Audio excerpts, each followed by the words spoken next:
창조적 소수라고 하는 말이 있습니다. 크리에이티브 마이너리티라고 하는 창조적 소수라는 말이 있습니다. 이건 굉장히 유명한 말인데, 왜냐하면 이것은 영국의 세계적인 그 역사학자였던 그 아놀드 토인비라고 하는 그분이 역사의 연구라는 책을 썼는데, 거기에서 이렇게 말했습니다. 한 문명권의 계속적 존속과 발전은 창조적 소수가 존재하느냐 아니하느냐에 달려있다. 한 문명권의 계속적 존속과 발전은 거기에 창조적 소수가 존재하느냐 아니하느냐에 달려있다 라고 말하면서부터 모든 사람에게 정말 유명해진 말씀이 바로 크리에이티브 마이너리티라고 하는 창조적 소수란 말입니다. 자, 그때 거기서 토인비가 말하기를 이 창조적 소수의 역할이 뭐냐라고 할 때, 뭐 다른 때도 있지만 특별히 그 사회가 외부의 어떤 변화나 도전에 직면했을 때, 어떤 그 사회에 어떤 도전이 왔을 때, 어떤 어려움이 왔을 때, 그때 이것을 적극적으로 대응해서 이기고 나아가면서 새로운 역사를 만들어내는 그 역할을 누가 하느냐? 창조적 소수가 한다는 거예요.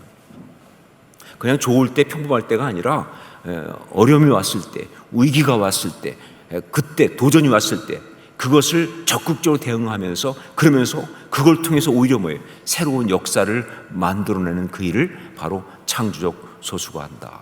그러니까 창조적 소수가 없으면요, 그 사회는 변화가 없는 거예요. 새로운 역사가 없는 겁니다. 그냥 늙어가는 거예요. 그래서 창조적 소수가 있느냐 없느냐가 그 어떤 역사, 문명권이 계속 발전하느냐 아니냐를 결정하는 거예요. 창조적 소수 정말 중요합니다. 자, 그런데 바로 이런 면에서 저는요, 우리 신앙인들에게 영적인 소수라는 말을 붙이고 싶어요. 여러분 아시지만 제가 또 이 이름 붙이는 데도 일가견이 있잖아요, 그렇죠? 그러니까 창조적 소수라는 말을 보면서 저는 이걸 우리 신앙인들한테는 영적인 소수란 말로 붙이고 싶다. 예, 신앙인은 그 사회, 그 공동체 속에서 언제나 영적인 소수다 하는 것이죠. 뭐 숫자적으로도 물론 소수라는 것도 있겠지만 바로 그 삶의 방식이 세상에서는 언제나 사실은 마이너리티, 즉 소수일 수밖에 없는 것, 이게 바로 신앙인의 길이에요. 여러분, 소아시아 7교회에게 지금 주님께서 편지를 보내고 계시는데, 그 중에서 칭찬만 있고 책망이 없는 그런 교회가 두 교회가 있습니다. 하나가 뭐냐면 뭐예요? 서머나교회예요.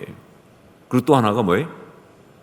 이쯤 얘기하면 알 수 있겠죠? 빌라델비아 교회, 오늘 다루고 있는 거죠. 이 두 교회는요, 칭찬만 있지 책망이 없어요. 그래서 다 많은 사람들이 제일 좋아하는 교회가 뭐예요? 7교회 중에서 뭐예요? 이 서머나 교회와 빌라델비아 교회예요. 그런데 여러분, 이 칭찬만 있고 책망이 없다 하는 이것은요, 결국 뭐냐? 이 두 교회가 종말론적인 신앙의 요소를 가장 잘 나타내는 교회였다, 그 뜻이죠. 그러니까 이 두 교회가 보여준 종말론적 신앙의 요소는요, 정말로 중요한 그런 종말론적 신앙의 요소도 하는 거예요. 자, 그렇게 본다면 먼저 서머나 교회 뭘 말했습니까? 순교자적인 신앙이다. 서머나 교회에게 준 이 종말론적 신앙의 특징이 뭐예요? 순교자적인 신앙이라는 거예요. 종말론적 신앙은 순교자적인 것이다. 예, 생명을 걸고 그렇게 믿는 순교자적인 신앙이다, 이거예요. 그리고 뭐예요? 빌라델비아 교회, 오늘 나누고 있는 이 교회에게 주신 건 바로 뭐냐? 영적인 소수라는 것이죠. 영적인 소수, 그 신앙이다 하는 거예요. 이 두 가지가 종말론적 신앙에 정말 중요한 거예요. 자, 빌라델비아 교회가 그 나타내는 것이 종말론적 신앙의 요소 중에서 영적인 소수를 말하고 있다고 하는 것을 어떻게 그렇게 말할 수 있느냐? 그 결정적인 증거는요, 우선 주님께서 빌라델비아 교회에게 하신 그 칭찬 속에 있습니다. 말씀드렸죠? 모든 칭찬, 모든 뭐 책망, 여기 책망은 없지만 또 나타나신 모습, 상급 다 뭐예요? 다 메시지라고 그랬죠. 특별히 빌라델비아 교회에게 주신 그 칭찬 속에 이게 잘 들어 있습니다. 8절 말씀을 함께 읽겠습니다. 8절 같이 읽습니다. 볼지어다 내가 네 앞에 열린 문을 두었으되 능히 닫을 사람이 없으리라. 내가 내 행위를 아노니 네가 작은 능력을 가지고서도 내 말을 지키며 내 이름을 배반하지 아니하였도다. 예, 실제로 빌라델비아 교회는요, 성도 수가 많지 않은 그런 교회였다고 합니다. 그러면서 성도 수가 많지도 않지만 그 성도들도 다 뭐냐면 그 사회 속에서 별로 영향력이 없는 사람들. 그러니까 빌라델비아 교회의 성도들은 다른 곳과 비교해서 더 뭐예요? 그 안에 가난한 사람들, 또 뭐예요? 배우지 못한 사람들, 노예들, 이런 사람들이 많은 그런 교회였다는 거예요. 자, 그런데 그들은 정말 작은 능력을 가졌고 정말 숫자도 작고 여러 가지로 참 연약한 그런 사람들인데, 그런데 그런 사람들이 오히려 그런 상황인데 정말 신앙을 통해 가지고 그야말로 영적인 소수의 그 종말로 신앙을 그대로 보여준 그런 사람들이다, 그런 이야기입니다. 자, 이들이 영적인 소수라는 것을 보여주는 또 하나의 증거가 있는데, 그건 또 빌라델비아 교회에 나타나신 우리 주님의 모습을 보면 알 수가 있어요. 정말 이것은 그들이 영적인 소수라는 것을 나타낼 뿐만 아니라 바로 영적인 소수가 얼마나 강력한 것인지, 얼마나 아름다운 것인지까지 보여주는 그런 기가 막힌 이야기입니다. 우리 7절 말씀을 같이 읽겠습니다. 7절 함께 읽습니다. 빌라델비아 교회의 사자에게 편지하라. 거룩하고 진실하사 다윗의 열쇠를 가지시니 곧 열면 닫을 사람이 없고 닫으면 열 사람이 없는 그가 이르시되. 여러분, 열쇠는요, 작은 게 열쇠예요. 그렇죠? 열쇠는 작습니다. 그런데 그것으로 큰 문을 열어요. 그것으로 엄청난 역사를 일으킵니다. 이게 바로 열쇠예요. 그래서 주님은 가이사랴 빌립보 지방에서 베드로에게 말씀하실 때 그때 뭐라고 그랬어요?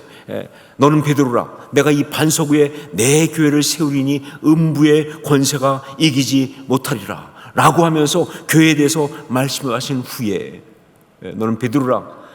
내가 이 반석 위에 내 교회를 세우리니 음부의 권세가 이기지 못하리라 라고 교회에 대해서 말씀하신 후에 이어서 뭐라고 하셨느냐? 내가 천국 열쇠를 내게 주리니 내가 땅에서 무엇이든지 매면 하늘에서도 매일 것이요 내가 땅에서 무엇이든지 풀면 하늘에서도 풀리리라 라고 말씀하시면서 교회가 가지고 있는 능력을 말씀하셨어요. 근데 그걸 뭘로 표현하셨어요? 열쇠로. 천국 열쇠를 주노니. 예, 열쇠는 그런 겁니다. 정말 이 땅에서 볼 때, 객관적으로 볼 때는 작아 보이지만 그러나 그것이 하늘의 역사를 일으키는, 땅에서 매면 하늘에서 매일 것이요 땅에서 풀면 하늘에서 풀리는 바로 그 능력, 그것이 바로 열쇠라는 거예요. 천국의 열쇠. 제가 설교하면서 여러 번 말씀드렸었는데, 여러분, 믿음이란 뭐냐라고 할 때 그것은 바로 스위치를 올리는 것이다. 예, 믿음은 뭐냐? 스위치를 올리는 것이다. 예, 믿음 자체는 정말 작은 거예요. 믿음의 의지적 요소가 있어요. 근데 그 의지는 참 연약한 의지입니다. 뭐 이렇게 대단한 의지도 아니에요. 그런데 내가 하겠다, 나는 믿는다, 나는 신뢰한다, 작은 거예요. 그런데 이게 스위치여서 이걸 올리는 순간 뭐예요? 거대한 하나님의 기계가 돌아가는 거예요. 예, 나의 힘, 내 이 스위치를 켜는 힘은 너무 작지만, 그러나 이것을 켜는 순간 뭐예요? 어마어마한 하나님의 기계가 돌아가기 시작하는 거예요. 그게 바로 스위치입니다. 그게 바로 믿음이에요. 믿음은 그런 것이다. 이 스위치와 비슷한 개념으로 사용된 게 바로 뭐냐? 열쇠라는 거예요. 바로 이 말씀을 쓰신 게 뭐예요? 다윗의 열쇠를 내게 주노니. 빌라델비아 교인들이 종말론적 상황에서 진정한 영적인 소수라는 것을 나타내시는 거예요. 자, 그렇다면 우리가 영적인 소수로 살아가야 할 텐데 그때 어떻게 해야 하는가? 첫 번째, 예수 그리스도 안에서 우리의 아이덴티티를 굳게 가지는 것이 가장 중요합니다. 영적인 소수로 살아가기 위해서 가장 중요한 건 뭐냐? 예수 그리스도 안에서 우리의 아이덴티티를 아주 굳게 가지는 것 중요하다고 말입니다. 우리 12절 말씀 함께 같이 읽도록 하겠습니다. 같이 읽습니다. 이기는 자는 내 하나님 성전의 기둥이 되게 하리니 그가 결코 다시 나가지 아니하리라. 내가 하나님의 이름과 하나님의 성, 곧 하늘에서 하나님께로부터 내려오는 새 예루살렘의 이름과 나의 새 이름을 그 위에 기록하리라. 이게 무슨 말이에요 도대체? 이게 무슨 말이에요? 이건 조금 그 빌라델비아 교회의 어떤 역사를 좀 알아야 합니다. 그러니까 우리 주님은요, 동떨어진 생뚱맞은 말씀 안 하시잖아요. 그들의 상황에 딱 맞는 말씀 하시거든요. 이 빌라델비아는요, 주전 150년경에 세워진 도시인데 지진이 많았습니다. 지진이 많은데, 근데 지진이 나면요, 이 다 무너지는 거예요. 그 당시 도시들은 다 지진 때문에 무너지니까요. 자, 그런데 지진이 났다 그러면 빌라델비아 이 사람들은 무조건 도망치는 거예요. 왜냐면요, 빌라델비아 안에 그 신전 같은 게 많았어. 그런데 지진이 나면 그 신전 기둥이 다 무너지는 거예요. 그래가지고 신전이 무너지니까 있으면 깔려 죽으니까 일단 도망치는 거예요. 바로 그런 상황을 딱 놓고 주님 뭐라고 말씀하십니까? 네, 하나님 성전의 기둥이 되게 하리니 그가 결코 다시 나가지 아니하리라. 자, 그런데 그 기둥이 거기 끝이 아니라도 뭐라고 얘기했느냐? 거기에 하나님의 이름과 새 예루살렘의 이름, 그리고 주님의 새 이름을 기록한다라고 말씀하셨어요. 이것도 역시 빌라델비아의 역사와 관계가 있어요. 빌라델비아는요, 그 도시 이름이 굉장히 여러 번 바뀌었습니다. 원래 빌라델비아라고 하는 것은요, 이 아탈루스 2세라고 하는 주전 159년부터 138년까지 다스렸던 왕입니다. 그 아탈루스 2세가 도시를 세우고 빌라델비아. 그래서 이 형제 사랑입니다. 그러니까 필레오와 델포스. 그래서 형제 사랑이에요.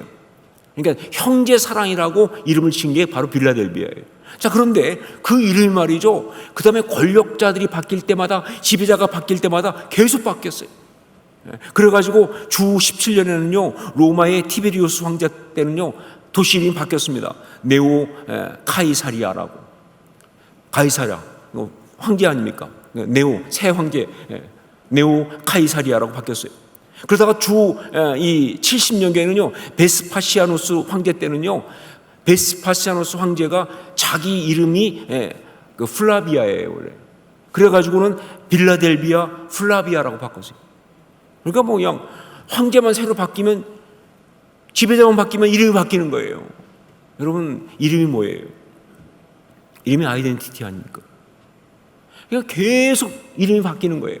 그게 이 빌라델비아의 아픔이고 빌라델비아의 상황인 거예요. 그런 현실을 빗대서 이제 주님 뭐라고 말씀하시냐? 그러나 이기는 자는, 즉 참 신앙인은 그 모든 상황 속에서 결코 바뀌지 않는 이름을 가진, 그리고 흔들리지 않는 하나님의 성전의 기둥같이 되는, 그래서 상황 때문에, 현실 때문에, 뭐 때문에 당황해서 막 도망치고 헤매고 하는 그런 인생이 아닌 그런 삶을 살 것이다. 그게 바로 영적인 소수의 특징이에요. 어떤 특징이냐? 모든 상황 속에서 흔들리지 않고, 당황하지 않고, 도망치지 않고, 그 굳건히 아름답게 자기를 지키며 살아가는 바로 그 모습. 그런데 그게 바로 어떻게 한 걸 통해 나타나느냐? 바로 주님의 사람의 아이덴티티를 지키면서. 이 이야기를 통해서 이제 주님 말씀하신 게 뭐냐? 종말론적인 이 신앙의 중요한 요소인 영적인 소수는 어떤 경우에도 흔들리지 않는 그리스도인의 정체성, 그 아이덴티티를 가지고 있어야 한다는 거예요. 그게 영적인 소수예요. 아무리 세상이 이상하게 돌아가고, 아무리 현실이 어렵고, 아무리 상황이 힘들고, 아무리 감정이 막 요동치는 순간이 온다 할지라도 늘 스스로 뭐예요? 나는 그리스도인이다, 나는 하나님의 자녀이다. 이게 흔들리지 않는 거예요. 그러면 안 흔들립니다. 그러면 무너지지 않아요. 나는 그리스도인이다, 나는 하나님의 자녀이다. 이 아이덴티티, 이게 있으면 흔들리지 않아요. 무너지지 않습니다. 이게 정말 중요한 거예요. 나는 그리스도인이다, 나는 하나님의 자녀이다. 여러분, 제가 또 여러 번 말씀드렸지만 신뢰하는 게 믿음이에요. 믿는다가 무슨 뜻이에요? 신뢰한답니다. 주님을 신뢰하는 겁니다. 주의 말씀을 신뢰하는 겁니다. 이게 바로 믿음이고요. 이것이 영적인 소수가 정말 아름답게 그 신앙을 종말론적인 상황에서 지켜가는 바로 그 모습이에요. 주님을 신뢰한다. 그럼 구체적으로 무엇을 신뢰하는가? 여기 빌라델비아 교회에게 주신 말씀 보면요, 세 가지를 말씀하고 있어요. 첫 번째, 주님이 나의 삶을 구체적으로 인도하신다는 바로 그 신뢰입니다. 뭘 신뢰하느냐? 내 삶을 누가 인도하세요? 주님이 내 삶을 구체적으로 인도하신다라는 그 신뢰, 이것이 바로 첫 번째 신뢰의 내용이에요. 우리 8절 말씀을 다시 한번 같이 읽겠습니다. 8절 같이 읽습니다. 볼지어다 내가 내 앞에 열린 문을 두었으되 능히 닫을 사람이 없으리라. 내가 내 행위를 아노니 내가 작은 능력을 가지고서도 내 말을 지키며 내 이름을 배반하지 아니하였도다. 여러분, 문을 여시는 분은 오직 우리 주님이십니다. 여러분, 우리가 정말로 확실하게 믿음으로 고백해야 되는 게 뭐냐? 그래요, 우리 삶의 문을 여시는 분은 우리 주님이십니다. 그리고 우리 주님께서 문을 여시면 닫을 자가 없습니다. 정말 주님을 향한 구체적이고 흔들리지 않는 그 신뢰가 너무 이 영적 소수에게 중요한데, 바로 그 중에 중요한 게 뭐냐? 모든 게 불확실해 보이고 또 여러 가지 막 어려운 것도 많고 변수가 많고 또 심지어 세상이 악한 것들이 여러 가지 방식으로 막 우리를 유혹하지만, 자, 그런 가운데서도 정말 흔들리지 않고 붙드는 게 뭐냐? 주님이 문을 여셔야 여는 거예요. 여러분, 특별히 모든 문이 다 닫힌 것 같을 때, 그래서 길이 없고 방법이 없다고 생각할 때, 바로 그때도 말이죠, 온전히 주님을 신뢰하면서 우리 주님께서 당신의 때에 반드시 나를 위하여 문을 여실 것을 믿습니다. 그리고 주님이 열어주셔야 난 갑니다. 내 방법으로 이것저것 막 고민하는 게 아니에요. 문을 여시면 간다고 믿고, 또 여실 것을 믿고, 또 주님이 문을 여시면 닫을 자가 없습니다. 내가 두려워할 필요가 없어요. 이런 믿음으로 살아가는 그 신뢰가 중요한 것이다. 자, 두 번째, 또 하나의 신뢰 뭐냐? 주님이 나를 사랑하심으로 나의 존엄성을 반드시 아름답게 세워주실 것이라는 신뢰입니다. 주님이 나를 사랑하시니까 나의 존엄성을 반드시 아름답게 세워주실 것이다. 나의 존엄성을 반드시 아름답게 세워주실 것이다 라는 신뢰예요. 이게 또한 중요한 신뢰입니다. 우리 9절 말씀을 함께 읽겠습니다. 9절 같이 읽습니다. 보라, 사탄의 회당 곧 자칭 유대인이라 하나 그렇지 아니하고 거짓말하는 자들 중에서 몇을 내게 주어 그들로 와서 내 발 앞에 절하게 하고 내가 너를 사랑하는 줄을 알게 하리라. 거짓말하는 자들이 거짓말로 모함하고 거기에 사람들은 다 넘어가고, 그럴 수밖에 없어요. 왜냐하면 사람들은요, 보면 본성상 죄인이니까 거짓말을 더 잘 믿어요. 그리고 거짓말을 하면요, 그 안에 있던 그 악함이 기다렸다는 듯이 호응한다고. 그래서 누가 거짓말하면 그걸 다 믿어, 사람들. 그래가지고 거짓말한 자 거짓말하고 그게 막 사람 믿고, 그것 때문에 내가 수치를 당하고 내가 모멸을 당하고, 이런 순간이 우리 삶 속에 있을 수 있지만, 그러나 그 순간도 우리가 신뢰할 것은 뭐냐?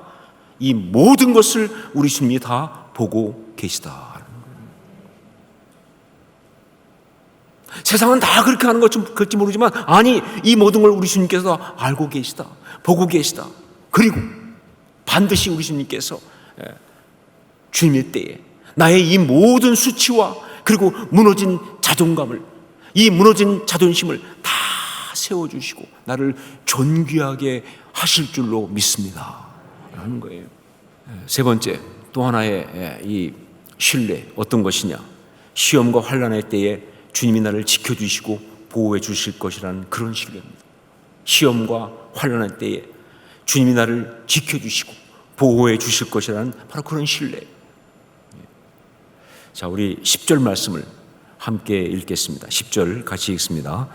내가 나의 인내의 말씀을 지켰은즉 내가 또한 너를 지켜 시험의 때를 면하게 하리니 이는 장차 온 세상에 임하여 땅에 거하는 자들을 시험할 때라. 여러분, 분명한 것은 이것입니다. 신앙이라고 하더라도 환난과 시험이 온다는 것.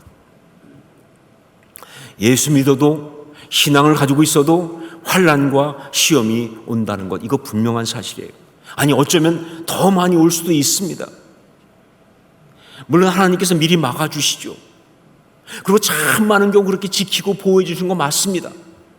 예, 우리 하나님께서 그러면 그냥 안 지켜주시냐? 아니요, 하나님 지켜주세요. 누구보다 우리를 사랑하시는데 막아주세요. 전 그거 분명히 믿습니다.